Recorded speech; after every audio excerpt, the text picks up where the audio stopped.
जय श्री कृष्णा, जय सिया राम। श्री रामचंद्र जी और श्री कृष्ण जी ही परम ब्रह्म हैं। मैं अंगद जी के बारे में सोचता हूँ। अंगद जी जब लंका युद्ध से लौटे होंगे और श्री रामचंद्र जी के तो खास सैनिक थे अंगद जी। लंका में कोई पैरे नहीं उठा पाया था रावण के सिवा। रावण से तो उठवाया ही नहीं, बाकी लोग तो पैरे नहीं उठा पाए लंका में अंगद जी का। अब जो भाव रहा होगा वानर सेना में अंगद जी का, किसी से डरते ही नहीं रहे होंगे। भाई श्री रामचंद्र जी के दास थे, श्री रामचंद्र जी का कृपा था। हनुमान जी जिनके चाचा थे, जामवंत जी जिनके बड़े दादा थे। बताइए, अंगद जैसा भाग्यशाली कोई रहा होगा? अंगद जी जानते थे कि परम ब्रह्म हैं श्री रामचंद्र जी, क्योंकि उनके पिताजी मरते टाइम बताए थे कि यह परम ब्रह्म है।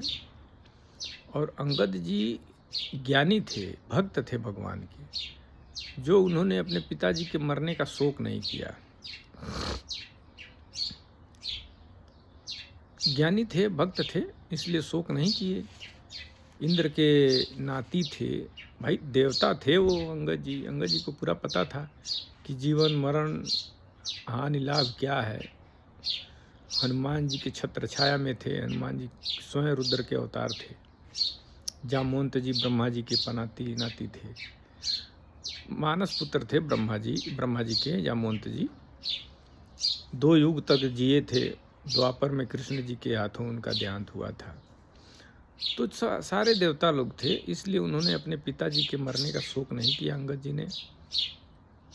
इसके बाद जब अंगद जी लंका से लौटे होंगे, सारी वानर सेना में जो उनका इज्जत रहा होगा, श्री रामचंद्र जी का आशीर्वाद, उनके सर पे श्री रामचंद्र जी का हाथ, और हनुमान जी स्वयं उनके मंत्री रहे होंगे। बताइए, कोई भी बात रहता होगा तो श्री रामचंद्र जी के पास तुरंत सैनिक चला जाता होगा। फला आदमी से परेशानी अगर रही होगी तो श्री रामचंद्र जी के पास चला जाता होगा सैनिक। रामचंद्र जी को सब लोग जानते थे कि वो भगवान है, जब से रावण को मारे थे। और हनुमान जी को सब लोग जानते थे। भाई हनुमान जी लंका लांग करके चले गए थे, समुद्र लांग के लंका चले गए थे, संजीवनी बूटी लेके चले आ गए थे। यह बल उनको पहले नहीं मालूम था, लेकिन जब श्री रामचंद्र जी से जुड़े तो सारा बल पूरा विख्यात हो गया, सब लोग जान गए। तो हम केवल अंगद जी का जो बात कर रहे हैं कि अंगद जी जैसा भाग्यशाली कोई नहीं रहा होगा। और बानरों में तो बहुत मजाक होता रहा होगा। अंगद जी कहता रहे हमारा लंका में कोई पैरवे नहीं उठा पाया। तो उसमें चेला चपाट जो लोग रहते होंगे, अरे भैया का पैर कोई नहीं उठा पाया, भैया का पैरवे नहीं कोई उठा पाया,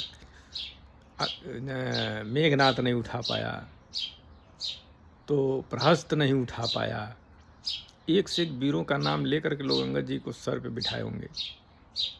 आजकल तो छोटा मोटा छपरी गांव का, देहात का 2 लोगों को लेकर घूमता है, भैया भैया भैया भैया। अंगद का क्या रुतबा रहा होगा? जो पूरे ब्रह्मांड के स्वामी हैं, उनका हाथ अंगद के सर पे था। हनुमान जी रुद्र अवतार जिनके चाचा जी थे, ब्रह्मा जी के मानस पुत्र जामवंत जिनके बड़का दादा थे, बाली का पुत्र था, जो रावण को कांख में दबा के पूंछ में बांध के रखे थे, बाली उनका पुत्र था अंगद। यानी अंगद को किसी प्रकार का टेंशन नहीं रहा होगा। जब तक जिया होगा अंगद, जब तक अंगद जिए होंगे तब तक एकदम शान से, और 10 लवंडे एकदम साथे, भैया भैया भैया भैया, पैरवे नहीं इनका कोई उठा पाता है, भैया भैया इनका पैरवे नहीं कोई उठा पाता है। बताइए, वो जलवा रहा होगा अंगद जी का कि पूछिए मत। राम जी चले गए होंगे, अगर अंगद, राम जी को जाने के बाद अगर अंगद जीवित रहे होंगे तो लवकुश थे। लवकुश इतना बलशाली कोई पृथ्वी पे था ही नहीं। लवकुश चाचा कह रहे होंगे अंगद को कि अरे चाचा जी आइए बैठिए, क्या बात है, कोई भी ज़रूरत हो तो हमको बताइए, ये है वो है, खातिरदारी।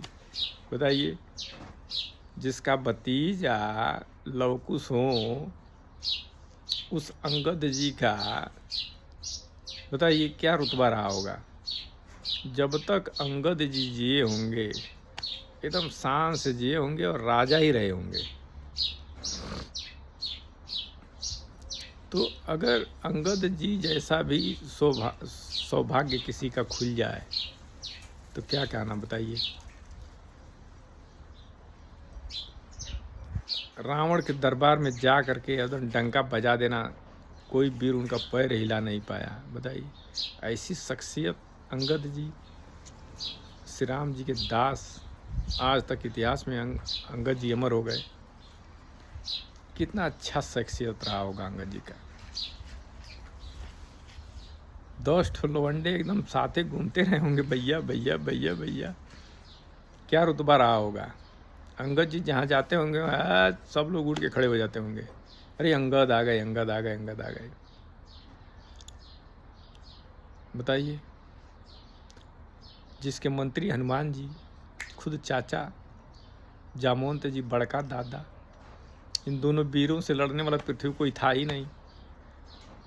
राम जी का तो बातें छोड़ दीजिए, वो तो बाद की बात है। अंगद जी से लड़ने वाला कोई पृथ्वी पर नहीं रहा होगा जब से श्री रामचंद्र जी ने राक्षसों का नाश कर दिया। कोई वीर नहीं रहा होगा पृथ्वी पर अंगद जी से लड़ने के लिए। और चाचा और बड़का दादा का छत्र छाया, श्री रामचंद्र जी का सर पे हाथ। ऐसी शख्सियत, ऐसी जीवन, इतना बढ़िया जीवन जिए वो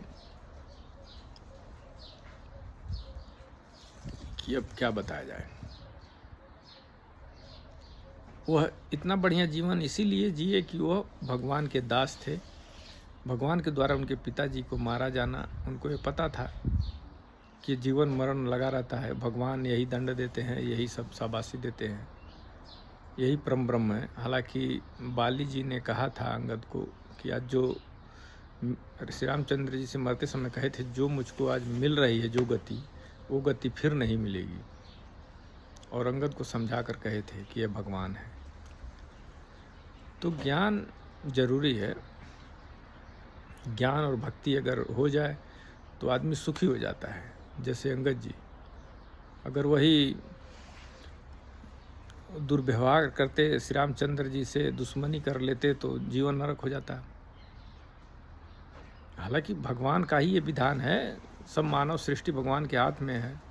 और भगवान से दुश्मनी कर लिया जाए तो जीवन वैसे नरक हो जाएगा। किसी भी मानव का भगवान से अगर सुख दुख किसी को मिल रहा है और वो भगवान को दोषी ठहरा दे तो ऐसे ही जीवन नरक हो जाएगा। इसलिए भगवान को दोषी नहीं ठहराना है। जो सुख दुख जीवन में चल रहा है, भगवान को दिल में रखकर, भगवान के शरण में जाकर उसे भोगना चाहिए। आदमी सुखी हो जाएगा। जो भगवान के शरण में जाएगा वह निश्चिंत हो जाएगा, भयहीन हो जाएगा। भगवान भयहारी हैं, वो अंगद हो जाएगा। जय श्री कृष्णा, जय सिया राम।